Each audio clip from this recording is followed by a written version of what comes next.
ये जो रैली कर रहे हैं हनुमान बेनीवाल, ये आपके लिए कर रहे हैं, न कि अपने बच्चों के लिए कर रहे हैं, क्योंकि आपका बच्चा है जो अब रैली के अंदर भाग लेगा या फिर आप रैली के अंदर भाग लेंगे तो ही आपको फायदा पहुंचेगा।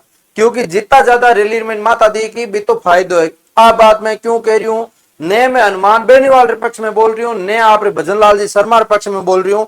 मैं आप हित वास्ते, आप जानकारी वास्ते जानकारी दे रही हूं।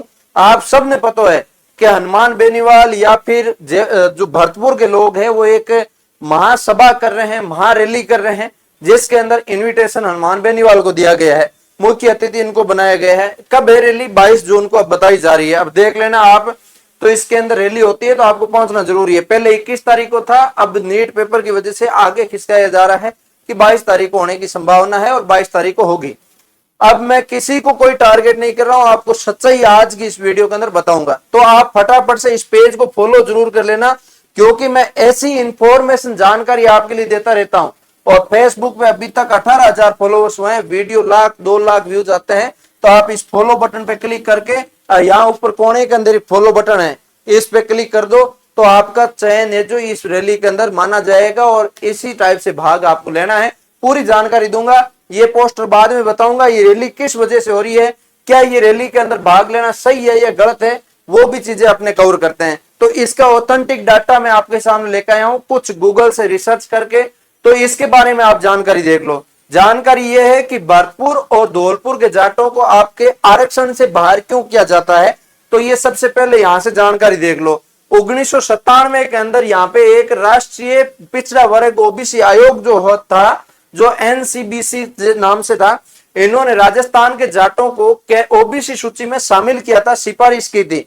लेकिन आपके 2 जिले जो भरतपुर और धौलपुर के हैं, उनके जाटों को यहां से जो है ओबीसी वर्ग के अंदर नहीं माना था। केंद्रीय सिफारिश के अंदर आपको ओबीसी वर्ग के अंदर नहीं माना था, क्योंकि आप ओबीसी में तो हो, ओबीसी में तो हो, आप यहाँ पे आप संपन्न वर्ग में आ गए, है ना। संपन्न वर्ग मतलब आप यहाँ पे जो आपकी इनकम है 2.5 लाख से ज्यादा है, या फिर आप यहाँ पे मतलब एक संपन्न वर्ग जो कहते हैं ना कि आप सामान्य जो जनरल कैटेगरी के लोग हैं उनके बराबर आप लोग हैं, तो आपको किसी टाइप के आरक्षण की जरूरत नहीं है, ये बात कही गई थी।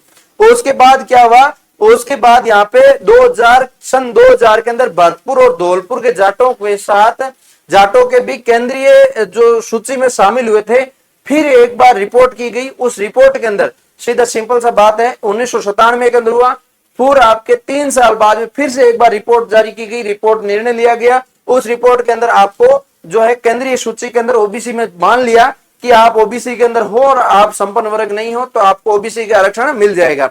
उसके बाद क्या हुआ, 2014-15 के अंदर जब आपके मोदी जी का राज आया, ठीक है, मोदी जी के राज के दौरान क्या हुआ, आरक्षण से जुड़े मामले जो थे वो कानूनी और नीतिगत मामले के अंदर चला गया और उसके अंदर कुछ बदलाव हुए थे, जिसके बाद भरतपुर और धौलपुर के जाटों को फिर है जो ओबीसी आरक्षण है जो समाप्त कर दिया।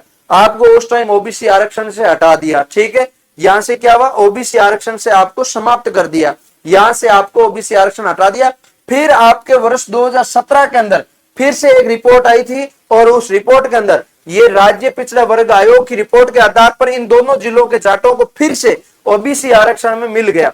तो आपको क्या हुआ, जिले जो राज्य के अंदर, जो राजस्थान राज्य के अंदर जो ओबीसी आरक्षण है जो आपको मिल गया। 2 टाइप का आरक्षण होता है, एक सेंटर के अंदर और एक स्टेट के अंदर। आपको सेंटर के अंदर ये ओबीसी आरक्षण नहीं है, स्टेट के अंदर आपको मिल गया था, ठीक है, इसके अंदर आप देख सकते हो। उसके बाद लेकिन केंद्रीय सूची में पुनः शामिल नहीं किया गया।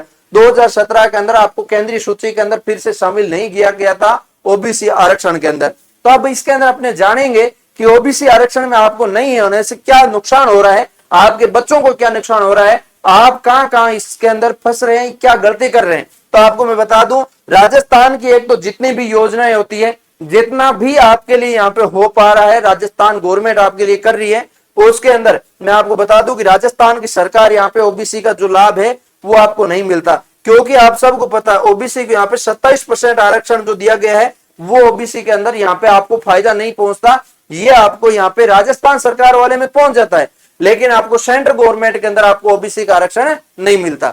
अब इसके अंदर मैं बात करूं दूसरा, सेंटर के अंदर आपके कॉलेजेस हो गया, कोई भी संस्थान हो गया, वहां पे आपका बच्चा एडमिशन लेता है, जैसे दिल्ली यूनिवर्सिटीज वगैरह होगी, तो वहां पे आपको फायदा नहीं पहुंचता। ठीक है, जैसे कि आपकी जनरल की कट ऑफ है जो फाइट करके बच्चे को जाना पड़ता है, वहां पे ओबीसी की कट ऑफ मान लो आपकी 5-7 नंबर कम रहती है, तो वहां पे बच्चे का आपका चयन नहीं होता। आपके जनरल कैटेगरी के अंदर आपका नंबर आता है तो ये आपका चयन होता है। और इसके अंदर सबसे बड़ा नुकसान क्या है मैं बता दूं, भारत के अंदर सबसे बढ़िया नौकरी माना जाता है यूपीएससी की, जो पढ़ लिख कर कलेक्टर बनते हैं। जो कलेक्टर बनने के लिए आप अप्लाई करते हैं, पढ़ते हैं, सब कुछ करते हैं, मान ले एक आधे नंबर से आप ओबीसी कैंडिडेट होते हैं तो लग जाते हैं, और एक आधे नंबर कम रह गए तो आप ओबीसी कैंडिडेट नहीं है, जनरल फाइट आपसे हुआ नहीं तो आप इसके अंदर सिलेक्शन नहीं ले पाए, तो यहाँ पे आप एक बड़ा नुकसान करते हैं। दूसरा, एसएससी जो एग्जाम कंडक्ट करवाती है, इसके अंदर भी जीएसटी इंस्पेक्टर जैसे बड़े अधिकारी बनते हैं, इसके अंदर भी आपकी काफी कट ऑफ है जो ओबीसी की कम जाती है, कम नंबर वालों का भी चयन हो जाता है। तो आप ओबीसी में होते तो यहाँ पे आपका बच्चे का आसानी से चयन हो सकता था, यहाँ पे भी आपको फायदा पहुंचेगा। रेलवे के अंदर बड़े अधिकारी होते हैं, वहां भी आपका चयन होने से रुकेगा। और इसके अलावा केंद्रीय विश्वविद्यालय के अंदर बहुत सारी अलग अलग डिपार्टमेंट केंद्र के अंदर सेवाएं हैं, जिसके अंदर आपका बच्चा चयन लेता है तो ओबीसी कैटेगरी से सेलेक्ट होने से यहाँ से बाहर हो जाएगा। उस बच्चे को आपका बच्चे को जनरल फाइट करके इसके अंदर आपको सफलता पानी पड़ेगी, ओबीसी आरक्षण का यहाँ पे लाभ आपको नहीं मिलेगा। सबसे इतने बड़े आपको नुकसान झेलने पड़ सकते हैं। अब यहाँ पे आप ज्यादा से ज्यादा पदार्थ है इस रैली के अंदर, सरकार आपकी बात मान लेती है। दूसरी, आपकी सरकार मानेगी क्यों, कारण भी है आपके पीछे।